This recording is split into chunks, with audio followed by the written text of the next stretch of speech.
racism is a part of evolution. Where in, okay, yeah, answer Jackson's question. So, I mean, it's like just, I said, what's your question? Like I said, what does racism have to do with genes and how the environment impacts genes? What does racism have to do with that? That is what evolution describes. What's racism got to do? You have me to answer? to do with it. Yes, The point please. I was trying to make, because I thought I'll get a chance to explore it more as we get into the show, but the point I'm trying to make is the genesis of it, the basis of the root of it. If the root of the tree is rotten, the tree itself is rotten. And then I was trying to let you know that the root of evolution is rotten. And so that's what I'm trying to say is that when you start trying to say that it's science, then you say that it's culture, you got to throw the science part out. You can't say that it's science when you're using culture to describe things that has no scientific basis. And that's what Darwin did. That's what Carl Linnaeus did. But we were accepting those things as being science when there was no science attached to them. And so going back to your question is, no, evolution has nothing to do with genes. What? Excuse me? Are you kidding me? The definition of evolution is a change in allele frequencies in a population over generations. That is, by definition, evolution concerns genes. Could he repeat that? Now, hang on. Can I answer that question? Hang on. No, that wasn't a question. Yeah, it was not a question. Will you please repeat what you just said? Because I don't think my ears heard what I think I heard because I'm old and I've lost a lot of high-pitched hearing. Will you please say again so I can confirm what you just said? I will repeat it for you. Evolution has nothing to do with genes. And why do I say that? Because evolution is a farce. There is no truth to it. And that you've been indoctrinated. When did evolution come about as being taught in the public school system? 1968, the Supreme Court decided that because of separation of church and state, they had to teach evolution in the school system. Before 1968, it was not that widely taught in the school system. It was not folks not being indoctrinated. So you go back before then, folks had different viewpoints as far as what evolution was. And now all of a sudden, since 1968, we're saying, yeah, evolution contributed to our genes, evolution contributed to these. No, it's a farce. And what you've done, because you've been so indoctrinated to believe it since 1968, because as I said, the U.S. government said, because of separation of church and state, you can't teach creationism in the public schools, but you must teach evolution. So if that's the only thing you've been taught, then that's what you're going to believe. Yeah, please. Can we flip? Can we sort of get? Let's. Yeah. Well, hold on 1 second, Jackson. Let's flip this for just a second so we can kind of get to where we can really jump into this. Unless Jackson, it was your question like dovetailing on that, because I want to jump to somewhere different. And if you have something on what he just said, then you can go ahead and put it out there. It's sort of. He said earlier that he has read he's read Descent of Man, but he pulled quote mines out of it and then said it's not about genes. And while Darwin didn't know about genes, his theory was built on traits being affected by natural selection. Thank you. And one second, Pastor. To hear him say that, I don't think he's actually read it. I think he might have read some snippets from some creationist websites, but I have a hard time believing he's actually read the book. But back up to what you just said. Pastor Williams. Back up to what you just said. Pastor Williams, just hold on 1 second, because I know we're not gonna find any kind of agreement there on whether or not you read the book. Maybe you did, maybe you didn't. But what I think is important to get to is, you say that evolution is there's no truth to it. Can you give me on the flip side then what the proof or evidence for creation is, but and not refer back to the book like the Bible? Mm-hmm. Can you give me a scientific any type of scientific evidence that creation is the way that we got here? One thing that evolution cannot do, it cannot explain biogenesis, the beginning. How did everything start? Evolution does don't not. I don't hear about what evolution can't do. That's not. Let's cut evolution out of it. Question. Pretend like evolution's not a thing anymore. How could you prove creation? Give me just one proof that creation is the way that things became how they are? Sexes. Male, female. Come again? How is it that all of a sudden, from amoeba, we became one sex, then it's probably two sex, and it just so happened that that female that I broke off from has what the male needs to have another. Very basic. God. Have you ever heard of anisogamy? Have you heard of any theories of anisogamy? I'm gonna let Jackson. I'm gonna no, let no, Jackson. no, wait. No, the question. No, the question was asking me. Wait a minute. The question he asked me is, how do I know about creationism? Right. That's let me clarify something.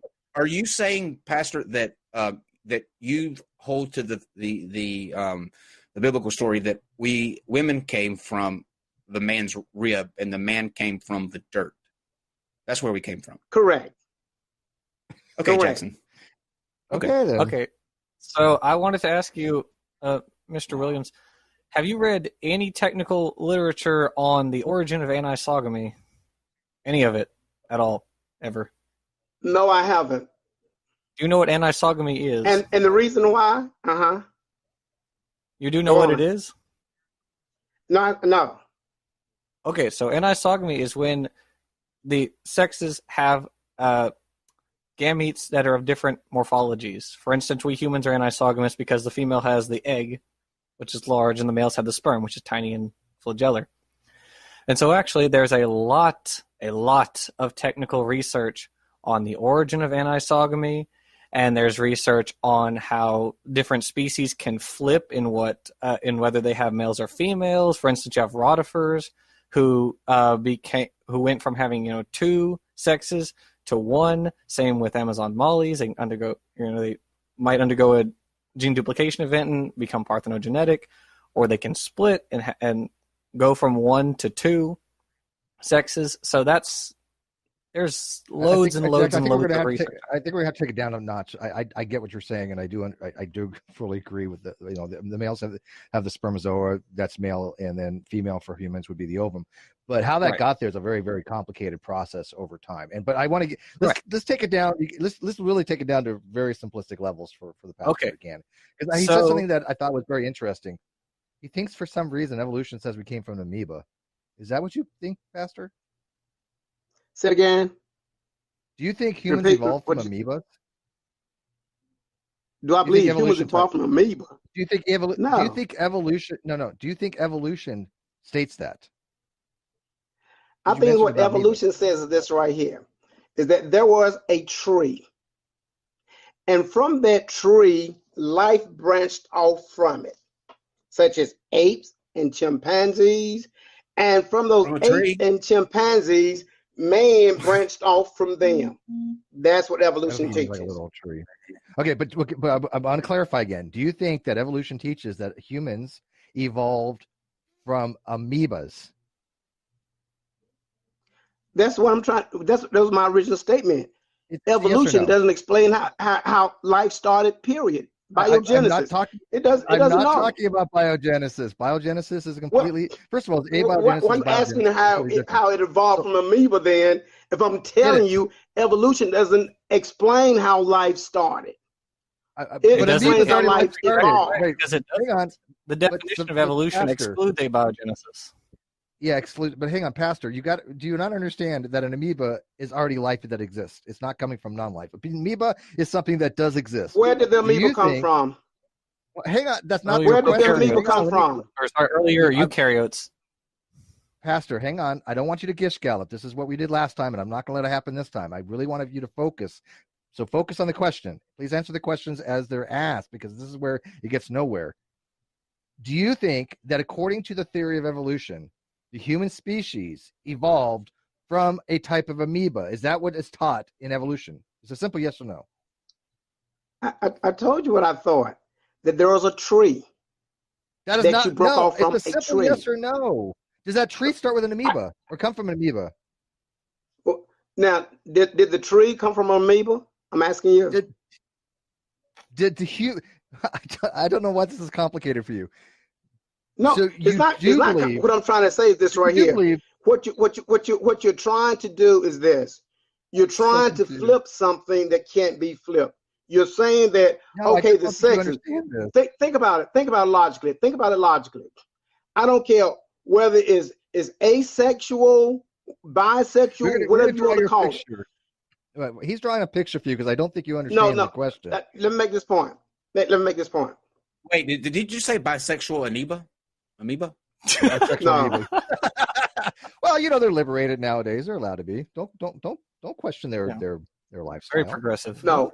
What I'm progressive. saying is this: is that when you wanna do look this anymore. at sex, what is it that attracts a male to a female and say, "Oh, you got just what I need in order to further life"? Hormones. Are they that? Hormones. Yeah, they're exactly. smart to know. And some men today can't even attract a woman.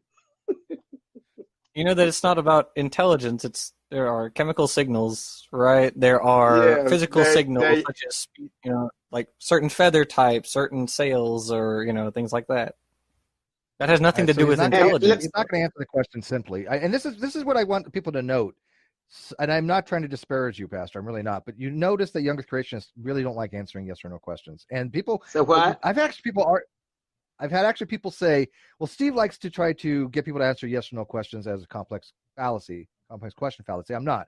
I think it's important to ask yes or no questions. And if you can answer them yes or no, do so. If you can't, then explain why. Okay. But there are simple, let me finish. There are simple, direct questions that are simple enough to ask, answer, and be asked, and answered in a very direct format. When I ask you, do you believe that it is the case that evolution teaches that man evolved from amoebas? That is a very simple yes or no. You don't need to give that much expository. You can, but you won't even answer if that's what you think that they teach. I told So I have you. no idea I did answer it. No, I don't know. I said yes that no. there was. I answered your question. I said there was a Say tree, yes or no. and from that tree branched off to the apes and the chimpanzees, and man branched off from the ape. Does that sound like an amoeba? Does that sound like an amoeba? That's what I said. I answered your question. I said that man, according to evolution, man. Wait a minute. Wait. Let me ask. I'm asking you a question again. You were not listening. I'm asking you a question again. I said there was a tree, and from that tree you branched off to chimpanzees and apes, and from the chimpanzees and apes you branched off to man. Whoa, okay, wait. Okay, you were asking the question if man. Whoa. So you think man evolved? You think evolution teaches that man evolved from chimpanzees? I said branched off from. Right. I said branched off from. What's the difference? Yeah, you look at the tree branched off from. You see the branches. See the branches. So he's showing it to you. Branch off. Let me explain this. To branch off from somewhere, that means you evolved from. Let me make sure I understood you, Pastor. So do you believe that man had branched off from a branch of chimpanzees? Yes or no? No, I see. What I'm saying is this right here. I think that maybe you guys have not studied evolution in depth. No, we have. What I'm telling you. Let me finish. You're not studying evolution in depth, because when you study evolution in depth, you see that that's where it comes from. It comes from one branching off from the other. That's what it is. That's what happens. Amazing. And if you're trying to say that, okay, there was no tree. If you're trying to say there's no ape and no chimpanzee, I think the problem here, modern day man, then what you were saying, then you're not being honest. Because that's what evolution teaches. Hold on. Can I just find out from you if you think this is you think it's an actual tree? I have to know this. You think it's an actual tree? Go back to the university. Pastor, come on, just tell me yes or no. Yes or no? Do you think it's an actual tree? This is what I've noticed. They don't answer yes or no questions. You don't understand what I'm saying. What I'm saying, it makes no sense to me. I'm not saying there's a tree. God, I'm not saying there's a chimpanzee. What I'm saying is what evolution. Wait a minute. Wait a minute. What I'm saying is what evolution teaches. I'm not saying what I believe. You're not telling us. I don't believe it at all. I know that. I don't believe it at all. Are you saying that evolution teaches it's an actual tree that we grew from? No. What I'm saying, branched off from. And you know what you do? What you do, just with this ape, with the chimpanzee, you're saying that it all branched off from each other. One branched off from the other and came to modern day man. That's what descent of man. Read the book. I thought somebody said they read the book. I thought somebody said they read the book. I have. Nobody read the book? I've been